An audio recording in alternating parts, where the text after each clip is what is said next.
DK. Golf Cat. Presented by Bones Brothers Media. Let's start with a list, shall we? A Luke list of players we had in our top plays last week. Welcome into the program. My name is Edge. Follow me on Twitter and TikTok, Golf Guy WV. On the pod last week, we had Bones DK say in his first bit of analysis that you could not go wrong by playing Big Z John Rahm. Turned out to be a fact. We discussed Ryan Palmer, a clear value play. Lanto Griffin, we thought had something special. Put us through the ringer this last weekend, but eventually got through at 3 under. Hey, smoke if you got him. Grayson Sigg was the flyer of the week. He gets through. Hopefully that made you 6 for 6. 3 times in the last 4 weeks. That's 3 times in the first 4 weeks, I should say, of the PGA season. Bones DK has nailed the outright winner in his top plays. He puts out a cheat sheet each week, Twitter. Make sure you get on it. It's out there Wednesday. And we nailed our man, Luke List, this weekend, winning in dramatic fashion. So the family off to a great start here. And I'll be completely transparent with you. I got 6.5 units invested this year on DraftKings. I've got back 12 units. So I'm up 5.5 units. I don't know if Bones DK and Wildman can be as transparent because they may want to keep the IRS out of this conversation. But guys, we are off to a great start. Bones DK joining us from Wheeling, West by God, Virginia. Are you up in Pittsburgh this weekend, Bones DK? I'm in West Virginia today, and hey, man, that energy last week, I told you, man, I was fired up, and I was yelling at the camera, and it came true. Zalatoris, List, Rahm, those are all good plays, and I'm feeling just as good this week, man. So let's get right to it, and I'm feeling great for the top plays and all our analysis this week. Wild man, it's a somber day in the St. Petersburg area as Tom Brady has finally hung up the helmet. It almost feels like more like he's died than he's retired, the way people are eulogizing him today. But what's the energy like down there, and how do you feel about your picks, both last weekend and this weekend? Well, first of all, I want to say that we follow all rules on the Bones DK podcast. But yeah, can you believe it? I'm able to walk today. The day that Tom Brady retired. I'm apparently the only person in the city that's, able to get on their 2 feet today, for crying out loud. But guy's been here for about 100 days, and he's I mean, they're flying banners of him over the. Little longer than that, 2 years, 1 Super Bowl championship, but he did burn New England in his retirement Instagram. Never even thanked the New England Patriots or anything like that. That's an interesting story for another podcast. Let's get into this week's golf tournament, the 2022 AT&T Pebble Beach Pro-am. Another unique setup here, Wild Man. 3 courses. They're going to play Pebble Beach, Spyglass, Monterey Peninsula, and then they're going to circle back to Pebble Beach for Sunday. Another decent field. You've got a previous winner here, Jordan Spieth, Cantlay, number 4 in the world right now. Big Z, just big news about him, just COVIDed out, so he's out this year. But you have this year, or last year's winner, I should say, Daniel Berger in there as well. A lot of guys we love on this podcast to talk about shortly. It's considered a short course here, though, Wild Man. So, are the long hitters the guys we're going for this week? Is it going to be a putting contest? What can you tell us about the format? It's also a Pro-am. Just give us some information about the layout, the course, the format this week. Yeah, you just hit the most important thing, I think, there at the end, that this is also a Pro-am. So not only is it, that 3-course, 54-hole roundabout, but they're going to be playing with celebrities. This field has gotten weaker and weaker and weaker over the years because of that, because of the media presence, because of the social media, because of, you got Bill Murray shooting a pool cue 2-footer on an actual PGA Tour event. Sure. So there are a lot of guys that are skipping this because the rounds get a little drawn out and it's not the focal point of their season. However, one other thing to note too, just in case you're watching, it's T60 and ties this week make the cut rather than T65 for some reason. So they're trimming off 5 more guys. But yeah, it's a short hitter's course. There is no premium on driving distance or really driving accuracy. Pebble Beach, at least, is well below the tour average in driving distance, as well as Monterey Peninsula and Spyglass. So you're getting POA greens this week, and it should be a short iron type of tournament. You've seen guys like Ted Potter, Vaughn Taylor, Nick Taylor, Phil Mickelson's always been a genius with a wedge. So you're going to get guys like that in contention.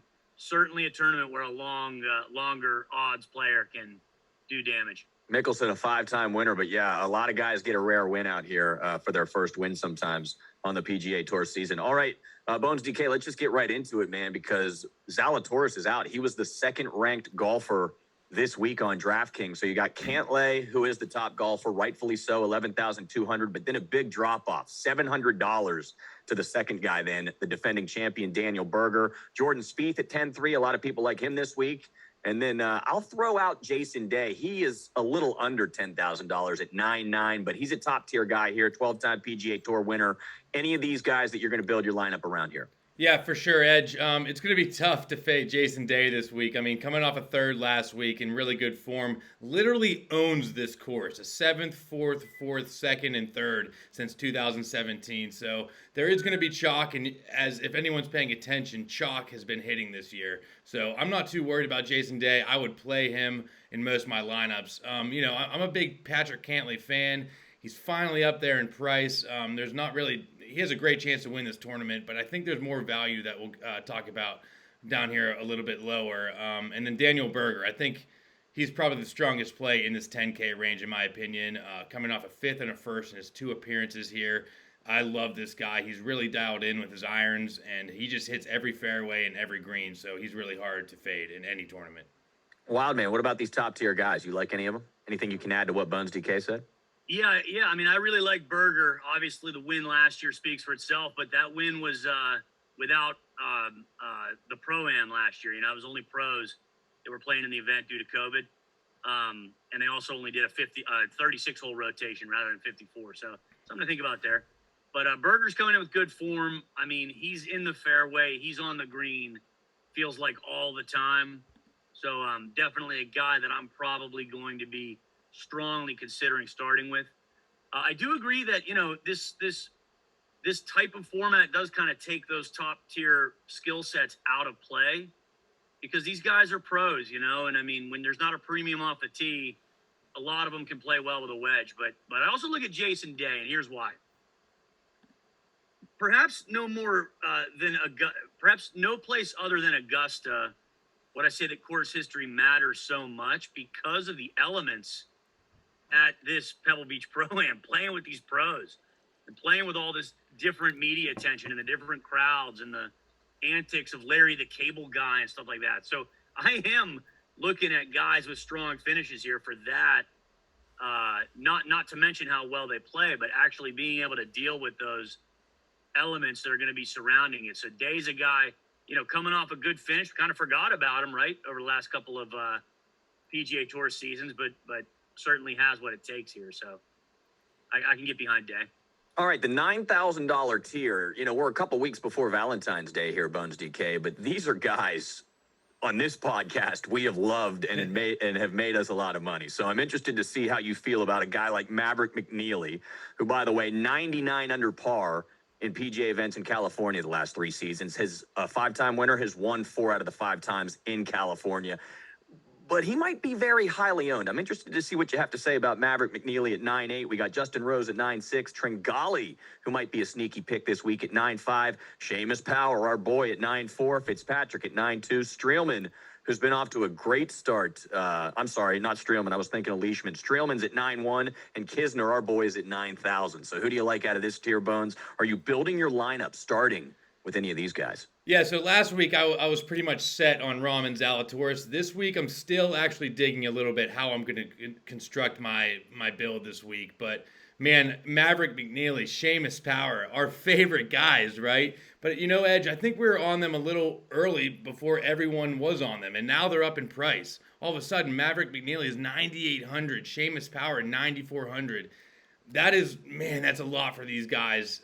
This is a weaker field, but that's a lot to pay up. I think Cameron Tringali is probably the best pivot off both those guys. I think he has a great chance coming off a 7th in this tournament last year and coming off a good tournament last week.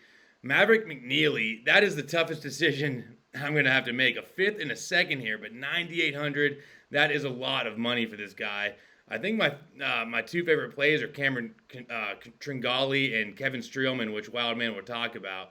But I think Power and McNealy are a fade this week for me. I'm actually going to say it here. They are just up there in price. Everyone loved these guys. I think there's other places you can play. Interesting to say that about McNealy, because he has been so fantastic in California, Wildman. Where are you at on this guy? Because last week we had Homa, and we thought Homa was going to do something because of the California vibe. You know, is the same California vibe going with McNealy, or are we going to get a letdown out of him this week, perhaps? I think having Maverick McNealy as your flagship player in DraftKings is dangerous. I mean, you can't argue the stats, right? That 99 under par stat is legit. I feel like I saw a lot from him on Sunday last week at the Farmers that maybe is adding to my fade feeling. You know, he kind of buckled under the pressure, which we've seen him do. He's had some good finishes, obviously at Pebble Beach, and then, at RBC Heritage, which is also a shorter course with small greens. I believe he's got a top 5 there as well. So there's not a whole lot to argue about him other than, a guy that's approaching that 10K range in DraftKings. You'd like to see him have maybe a win or two on the card before you start playing him as your flagship player. I do like Tringali. Tringali's got that look of a PGA Tour winner, but he has not won either. And I believe he's played more events on the PGA Tour than anybody without a win or something along those lines. So he seems like he might be due, and he's kind of got that DJ look to him, that tall, lean, athletic build that, can really, really hit it well with a wedge. And when those irons are dialed in, man, he's a hard guy to miss. But the guy we want to talk about is Streelman here, okay? We talked about him, I think, a week or two ago, where we said there's just certain courses that are Kevin Streelman courses.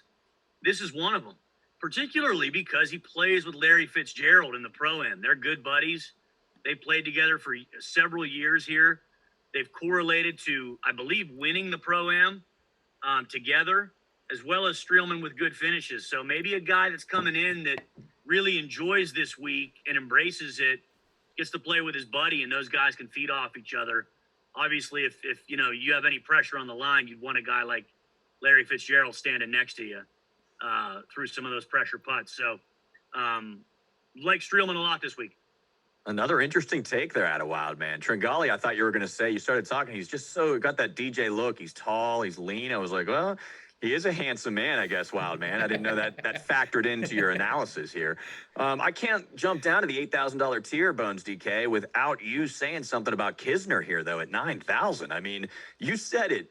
Paying $9,400 for Seamus Power is a little crazy. $9,000 for Kisner seems like a value pick. Yeah, I like Kevin Kisner. I mean, look at his history, a cut, 28th, 38th. I think he's a great play. No one's going to own him, Edge. I like that pick a lot. I don't know if I'm going to get to him necessarily, but I think he's a great play this week.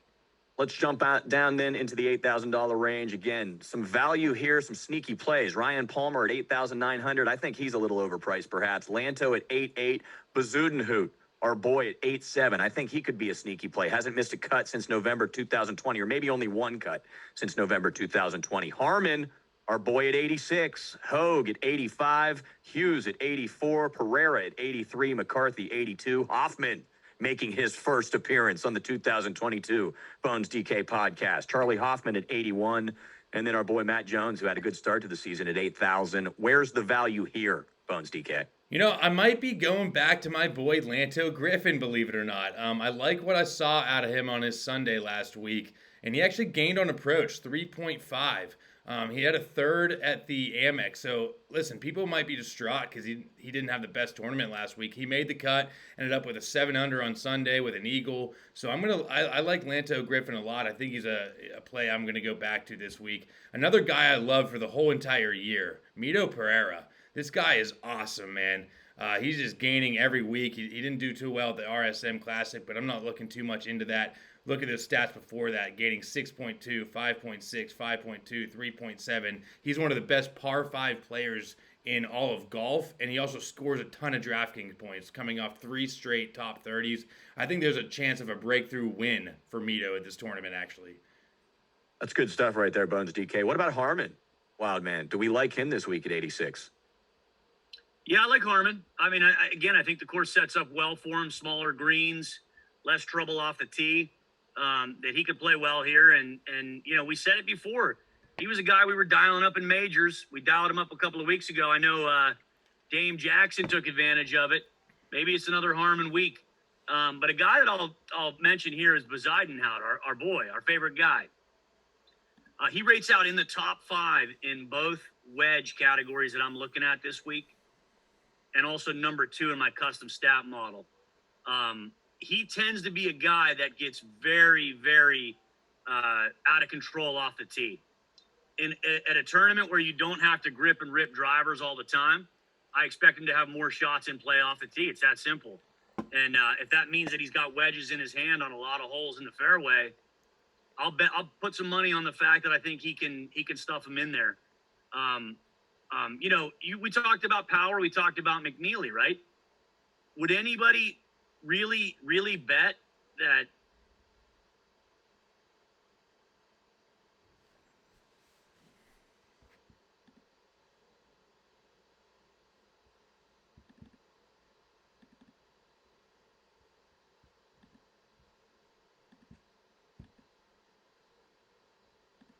Couple names that have been on this podcast, though, before. Lucas Glover, 78. We've got Kuchar at 76. Damon at 75. Cam Champ is also in there at 75.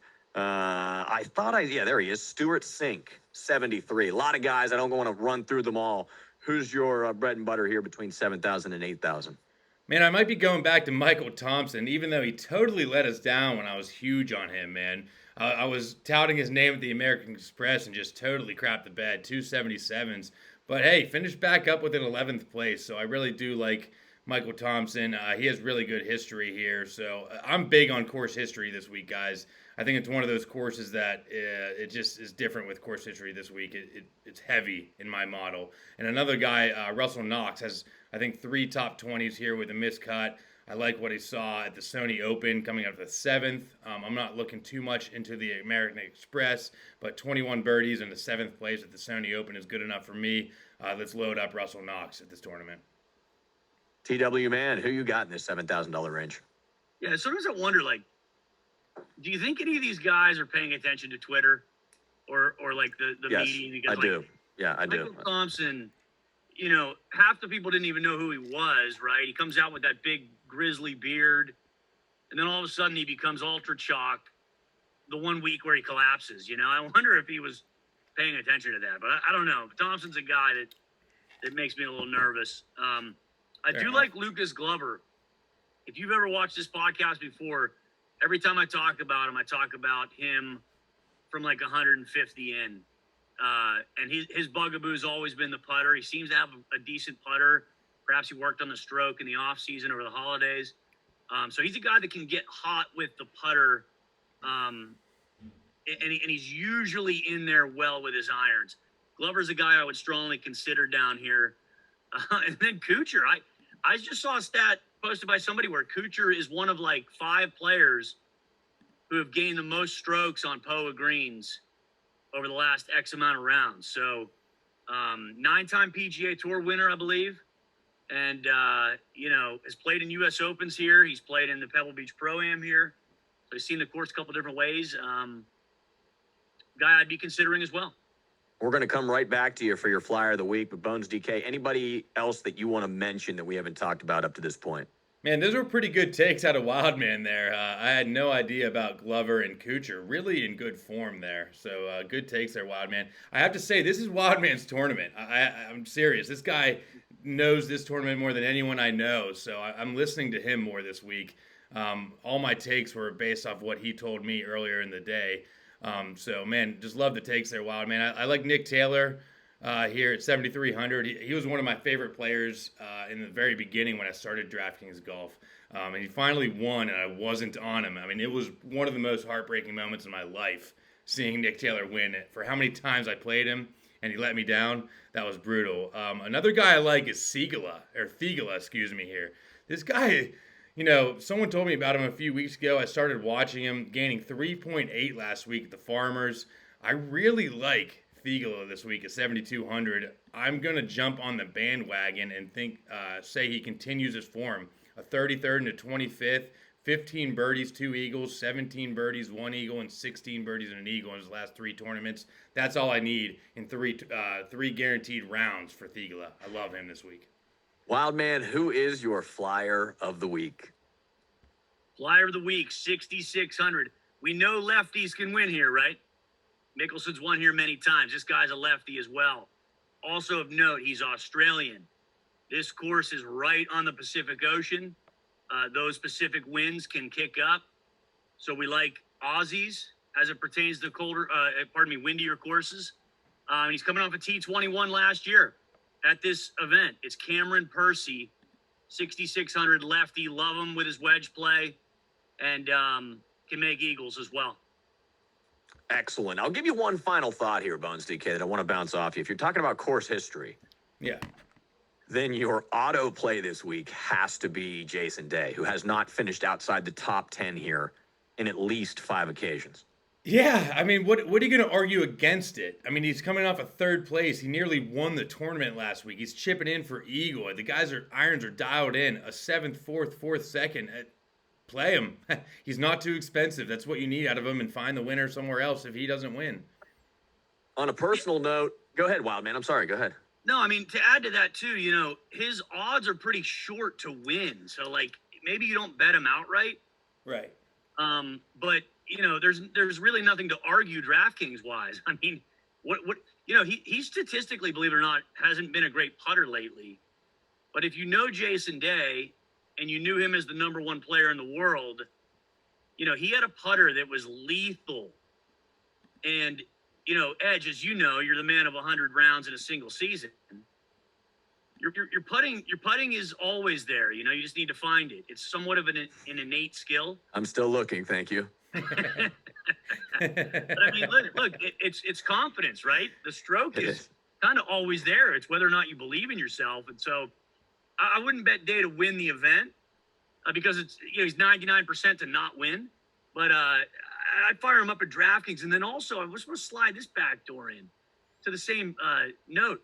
Brandt Snedeker, perhaps the hottest, streakiest putter of all time, has been playing well, kind of sneakily playing well. Missed the cut last week, but he just didn't, he missed a couple putts he should have made. So, I mean, look out for Snedeker, too.